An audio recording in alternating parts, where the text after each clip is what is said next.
everyone, it's Marissa from LittleHouseLiving.com. Today I'm just going to show you some of the things that you need to get started canning. So I'll start with, this is a hot water bath canner, and it's not any special kind of canner, it's just basically like a big stock pot.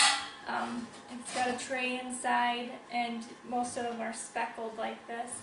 And you can pick these up for around $20. I've seen them at Menards or Pomida, and that's what you'll use the most. You can also get a pressure canner if you want to do some pressure canning.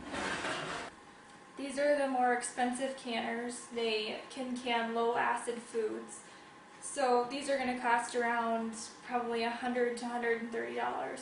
You can also get them used, and there's nothing wrong with a used canner. You just need to make sure that the pressure gauge works, and you can take this into your local extension office and have them check to make sure it's working correctly. And then you need to make sure that it has a good seal. You can see that mine is not a good seal. I need to go and pick another. You can pick these up from Ace or any hardware store, and if you just take in the old seal, they'll be able to tell you what seal you'll need. Then of course you need jars. You can buy jars from pretty much any retail store, but they're kind of expensive, so I mostly get my jars from rummage sales or thrift stores. And I usually try to never pay more than 25 cents a jar. And there's nothing wrong with that. You just want to make sure that there's no bubbles in the glass of the jar, and you want to check the lid and make sure there's no chips in the rim, because it won't seal if there's any chips in the rim. So you'll need pints or quarts or jelly jars depending on what you want to can.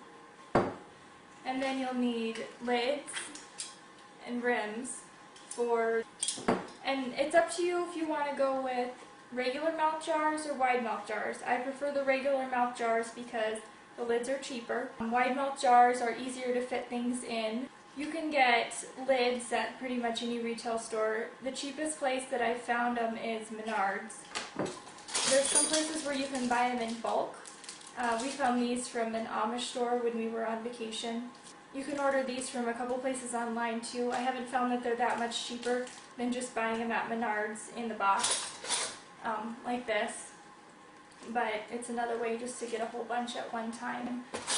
You can also buy reusable lids, and Tatler sells the reusable lids, and I'll make sure I put up a link for these. But these are BPA free, and they're plastic lids, and then they come with a rubber ring.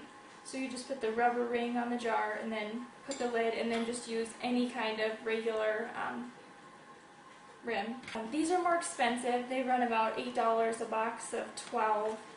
But if you plan on canning for a long time, they could be considered an investment, because you won't have to buy lids anymore. And lids are probably one of the most expensive aspects of canning, because you always have to buy them every year, and right now one box runs around $1.60. So you can see how that adds up when you're doing like 200 jars a year. You're also going to want a jar lifter, and I think these are just a couple dollars. These are to lift the jars out of the hot water bath or the canner. And then you'll want a funnel, and it doesn't matter if you have a plastic funnel or if you have a stainless steel funnel or any kind of funnel, as long as it fits in your jar. You'll need that for putting all the stuff in, especially if you have regular mouth jars. So that's all you need for basic equipment for canning, and make sure you ask any questions if you have any. You can just leave a comment or email me, and we'll get you all set up and ready to go so we can start canning.